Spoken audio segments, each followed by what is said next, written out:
আজকে তো সকাল থেকে মোটামুটি সারাদিন বৃষ্টি হচ্ছিল, কিন্তু আমাদের বাহিরে একটা কাজ পড়ে গিয়েছিল। তো তারপর চিন্তা ভাবনা করতে থাকলাম আর দোয়া করতে থাকলাম যেন দুপুরের পর বৃষ্টিটা কমে। তারপর দেখলাম যে সত্যি সত্যি দুপুরের পর বৃষ্টিটা কমে গিয়েছে। তো তারপর আর কি আমি আফরা আর আফরার বাবা রেডি হয়ে মোটরসাইকেল নিয়ে বের হয়ে পড়লাম। আমাদের একটা সুবিধা আছে, সেটা হলো আমাদের বাসাটা যেহেতু একটু ভিতর সাইডে, তো 2 মিনিট হেঁটে তারপর কিন্তু মেইন রোডে গিয়ে তারপর রিক্সা নিতে হয়। আর আমাদের যেহেতু মোটরসাইকেল আছে সেই ক্ষেত্রে আর এই ঝামেলাটা ফেস করতে হয় না। তবে মাঝে মাঝে যখন আপনার বাবার শরীরটা খারাপ থাকে বা সে গাড়ি চালানোর মতো অবস্থায় থাকে না, তখন আবার এই সমস্যায় পড়তে হয়। তো এদিকে কিন্তু কথা বলতে বলতে আমরা মেইন রোডে চলে এসেছি। যদি আপনাদেরকে একটু রাস্তাটা দেখানোর চেষ্টা করি তাহলে দেখবেন যে প্রচুর পরিমাণে যে বৃষ্টি হয়েছে বা সকাল থেকে যে বৃষ্টি ছিল, এখনো কিন্তু রাস্তাটা প্রচুর পরিমাণে ভেজা। আর উপরে আকাশটা দেখে বুঝতে পারছেন এখনো কিন্তু একদম মেঘে ঢাকা।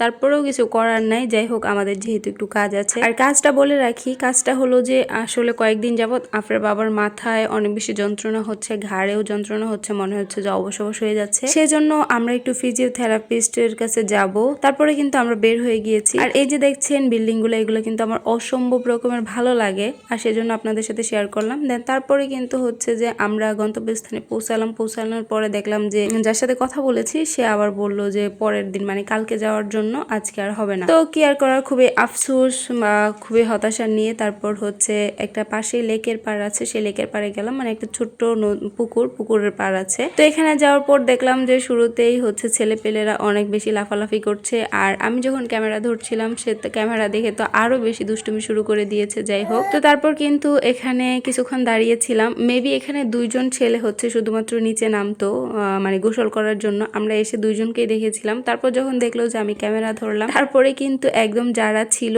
নদীর কিনারায় সব, মানে সরি পুকুরের কিনারায় সবাই কিন্তু নেমে গিয়েছে আর হচ্ছে দুষ্টুমি করছিল যাতে করে ক্যামেরাতে তাদেরকে আসে। তো তাদের আশাটা পূরণ করলাম, তাদেরকে ক্যামেরায় নিয়ে নিলাম এবং আপনাদেরকে দেখিয়েও দিলাম। আর এদের ভিডিও শেষ করা হলে আমরা হচ্ছে একটা জায়গায় বসলাম। এখানে প্রচন্ড বাতাস ছিল, যেহেতু পাশেই পুকুরের পানি আছে সেক্ষেত্রে বাতাসটা একটু বেশি ছিল, খোলামেলা এলাকা। আর এদিকে কি আর বলবো, আমি যখনই বাহিরে বের হই আমার একটা সবচেয়ে কষ্টের বিষয় সেটা হচ্ছে যে বাহিরে বের হওয়ার পর আফরার যেটা পছন্দ হয় বা যেটা ও চায় সেটা যদি আমরা না করতে দিই, তখনই কিন্তু ওর মন খারাপ হয়ে যায়। আর এই বিষয়টা নিয়ে আমি খুবই আপসেট। এটা কবে ভালো হবে বা কবে ঠিক হবে আমি জানি না। ও চাইছিল যে এখানে বসবে, তো আমরা প্রথমে বসতে দিইনি, যে এখানে ময়লা থাকতে পারে, সেইভাবে বসলে হয়তো জীবাণু লাগবে, কিন্তু না, ও এখানে বসবেই। একদম রাগারাগি শুরু করে দিয়েছে, ইভেন চিল্লানো শুরু করে দিয়েছে। তো যাই হোক, তারপরে কিন্তু এখানে বসিয়ে দিয়েছি 2-1 মিনিট। 2-1 মিনিট বসানোর পরে কিন্তু আবার এখানে দাঁড় করিয়ে দিয়েছে। এখন মোটামুটি ঠিক আছে, কিন্তু ওই যে বললাম যে তার যদি একবার মন মতো না হয় সে অনেক বেশি রেগে যায়, আর রেগে যাওয়ার পরে কিন্তু হয়তো কান্নাকাটি শুরু করে দিবে, আর নয়তো একদমই কুলে আসতে চাইবে না। ওর বয়স মাত্র 1 বছর, আর তাতেই ও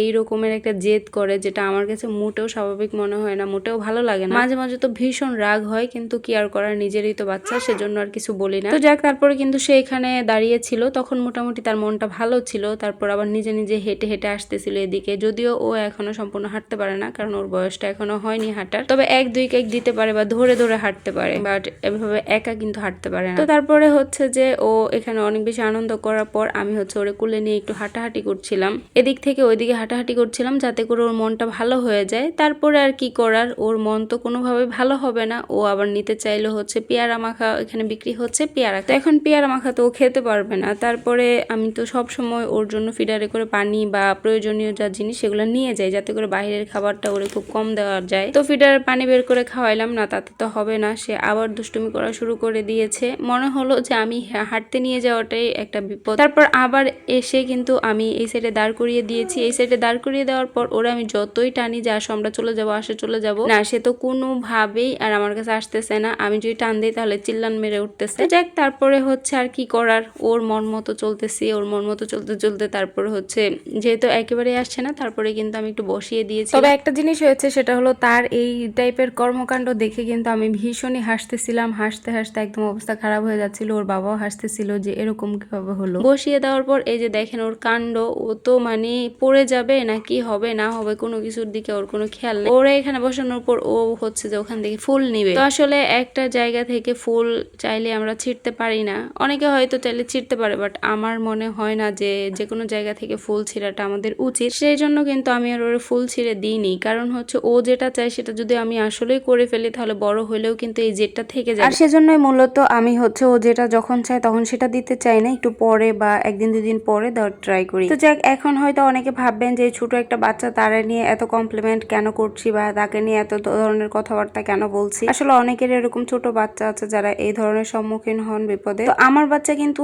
একদম 9 মাস বা 10 মাস পর্যন্ত এত শান্তশিষ্ট ছিল যে আমি যদি ওরে বলতাম যে বাবা চলো ঘুরতে যাই, তাহলে কিন্তু ও এত বেশি খুশি হইতো, বাহিরে গিয়ে অলমোস্ট হাসি খুশি থাকতো, কখনো ও মুখ গুমরা করে থাকতো না। বাট এই রিসেন্ট 1-1.5 মাস যাবত এরকম করছে। তো যাই হোক, আমরা কিন্তু এখন চলে যাব।